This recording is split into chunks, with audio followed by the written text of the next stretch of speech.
I'm Alexander McCall Smith. I'm very sorry to be unable to be with you at Daunt's this winter, but I look forward to seeing you all again when restrictions are lifted and we can lead our lives more normally. In the meantime, I have a reading to share which I hope will help to lift the spirits. This is a short story from my new collection, Tiny Tales. The short stories in this collection are very short indeed. This is one called On the Way Down. On her 40th birthday, Janice discovered that her husband Eric, a successful couturier, was having an affair with a particularly empty-headed model called Marlene, known by some unkindly as La Vacuum. It might not have been so bad, she confided in her friend Alice, had I discovered it on a normal day, if you can call any day normal these days. It might have been different. But on your 40th birthday, who doesn't feel a bit vulnerable?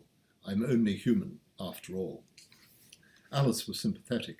I know exactly how you must feel, she said, and with La Vacuum as well, with her tiny head. She looked at Janice discreetly. She'd allowed herself to put on far too much weight, she thought. Avoirdupois was no ally of romance. Janice did not confront Eric, but seethed inside. She'd seen Marlene at several of her husband's shows, and now, in retrospect, she remembered intercepting an exchange of glances between them. The eyes of a lover are drawn to the object of affection in a particular way. It is not something that can be easily disguised. She moved through anger, raw and biting, to a state of bleak, unfathomable despair. It was easy for Eric. He had so much: his career, his circle of friends in the fashion industry, his looks.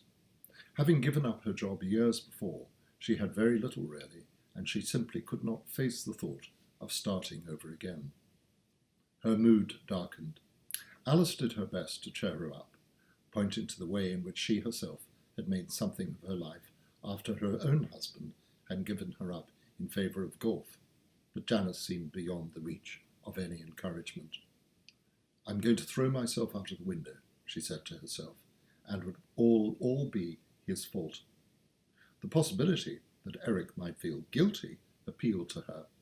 He deserves to suffer, she thought. They lived on the third floor of an expensive apartment block, Danube Mansions. On a Monday morning, filled with a sense of hopelessness, Janice opened one of the windows, climbed out onto the sill, and with her eyes firmly closed, threw herself out into space. On the way down, she heard birdsong, a sudden trill of sound. She felt regret. The world was a place of beauty and enchantment, and yet she had not noticed it. She opened her eyes and saw first the sky, and then her husband. Eric had come home to retrieve his passport for a trip he was planning to make to Milan. He was directly below the window when Janice jumped out. She landed on him. She survived. He did not. He left her the haute couture house. One of her first acts as directrice was to fire Marlene.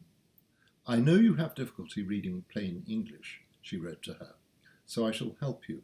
I shall use big letters, what we call capitals. You're fired.